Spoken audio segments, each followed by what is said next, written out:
Hello, everyone. FIFA has suspended the All India Football Federation with immediate effect, and they have said that there is some kind of undue influence from third parties. Did somebody see this coming? Could this have been avoided given the fact that under 17 Women's World Cup, which is scheduled to take place in India from October 11 to 30th, cannot be held?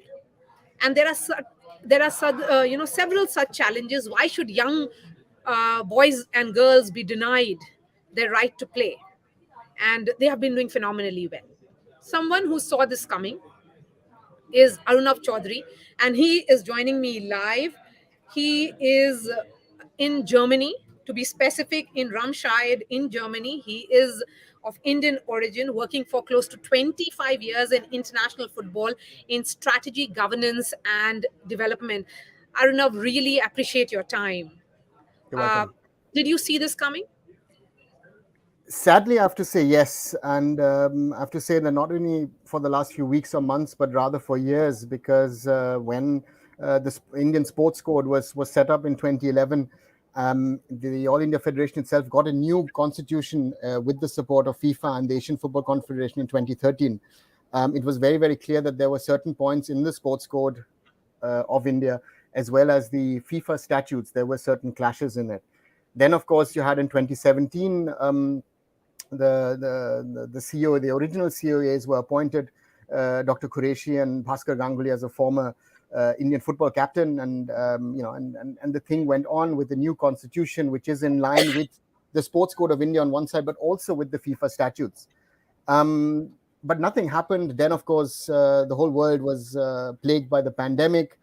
Nothing seemed to have happened. And then in May, the Supreme Court of India disbanded the AFF executive committee and under the presidency of Praful Patel, and said that the COA needs to work out with Mr. Dave joining in as a third member, and try to work out a model which works for the Supreme Court of India.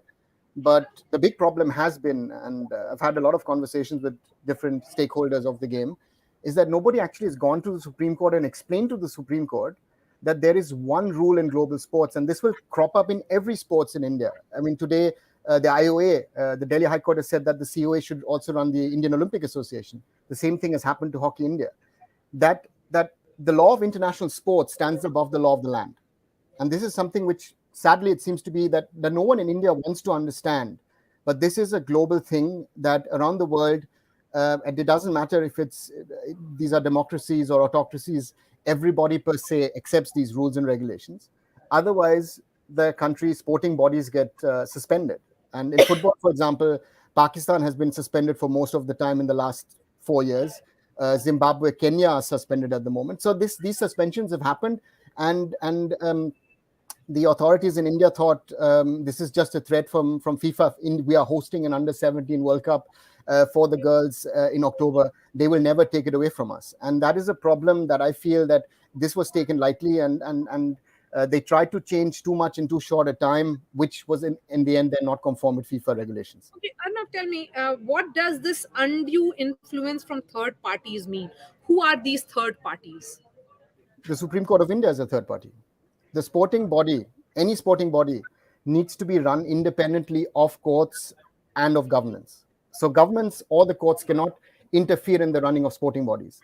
That has already been broken by the Supreme Court getting involved, that even people who are involved in football have gone to the courts, because they're not supposed to go to courts of the country, but to go to courts of sports. So there is the Court of Arbitration of Sports, CAS in Lausanne in Switzerland, which are there to take up these matters. And again, there are multiple issues in this matter. Also, that the Supreme Court has appointed a COA is against the rules of international sports, because appointing a COA is already third-party influence on a sporting body. And again, this is the biggest case at the moment. And also, there's this misconception that has come in, is this has worked in cricket, but in cricket, the BCCI is bigger than the ICC. But here, India in football is one of 211 nations and territories who are part of FIFA, and FIFA has to look out not only at India, but to look around at the whole world, and there have been a number of countries who are also on the verge of potential suspensions, and they fear that India has been given undue advantage over the last 3 months, that India has not been suspended for 3 months. Why do you think India did not take these red flags seriously? It's a good question, which sadly I don't have an answer to. I said these things to certain people about 6-7 weeks ago in person in Delhi.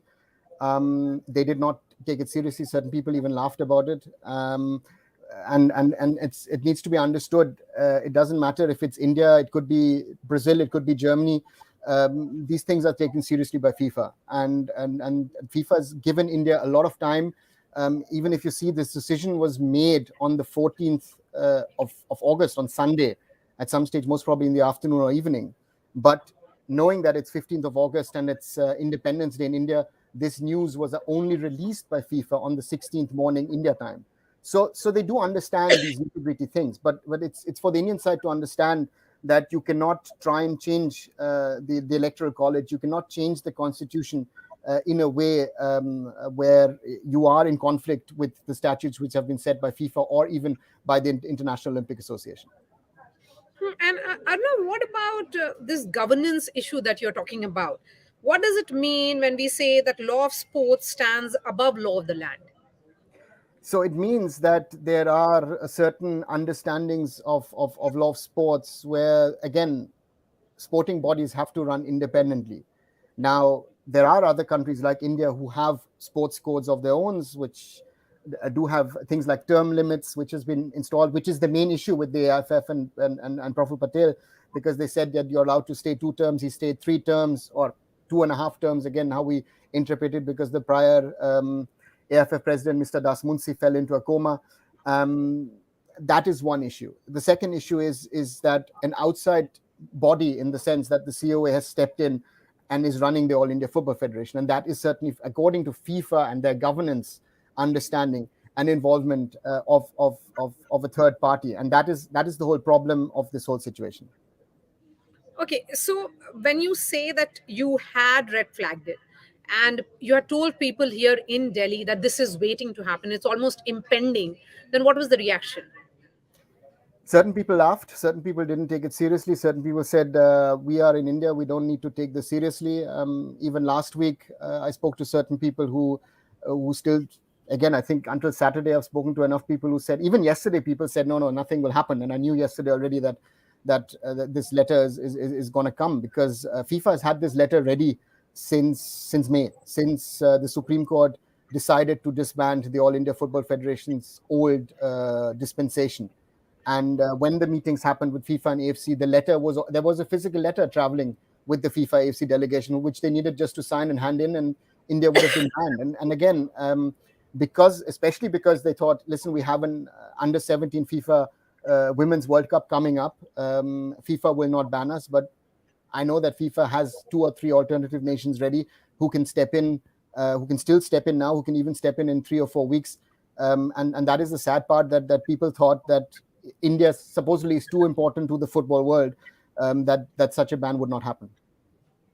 Okay, now tell me, why will this FIFA suspension have any effect on sports in India? Yes. First of all, one thing which has to be seen on an international scale is that other sporting bodies are watching what FIFA is doing. For example, the Fédération Internationale de Hockey, FIH, which is the hockey body, they've also sent a similar letter to Hockey India, stating that India is going to be hosting the Hockey World Cup in January in Odisha. What is the status of Hockey India? The same 2 gentlemen are Mr. Dave and Dr. Qureshi, are part of the COA, which is running hockey, which is again against the rules and regulations or statutes of the Hockey Federation, of the global body. I think the IOC will look at it, because the IOA has been put under the COA today, and these, again, this whatever is happening in football will most probably be replicated in other sports as well. And then, of course, I think the government needs to step in, either saying that, we will implement the sports code of 2011, but according to the statutes of each sport, or of the IOC charter, which of course is very, very clear on these things. Or maybe a better way most probably would be to upgrade the 2011 sports code, and then implement the sports code into the sporting bodies, and get it checked with the IOC, with FIFA legal, with the other legal bodies of other federations, other associations. And since there are certain games that have been planned for September, at the moment you're not seeing any solution in sight immediately. See, the biggest problem, for example, is that the women's team of Gokulam Kerala today landed in Uzbekistan, and they are supposed to play in the next few days the AFC Women's Club Championship. So they have landed at the location. They will most probably not be able to play. India's women's team is supposed to play the South Asian Football Federation Cup next month in Nepal. ATK Mohun Bagan are supposed to play the AFC Cup knockout stage next month. India is supposed to play Vietnam and Singapore. So there's a lot of things which are happening. Plus, on top of it, of course, the October FIFA Under-17 Women's World Cup. And then, of course, a bigger issue also is for the clubs who play club football in India, the international transfer system is banned and blocked. So it means that international players cannot be transferred into India if their transfers have not happened. Players theoretically can leave India, breaking contracts because India is suspended and banned. And of course, overall embarrassment for India to see that we are banned by FIFA and are put into a group of other nations, which I think India does not deserve to be, or India should not be in. Then when we look at the suspension, there are concerns about it, particularly the young players who would be hoping that they would be playing. Arnav, again, the third party here, was it the group that was running FIFA? All India Football Federation here, or is there much more than what meets the eye?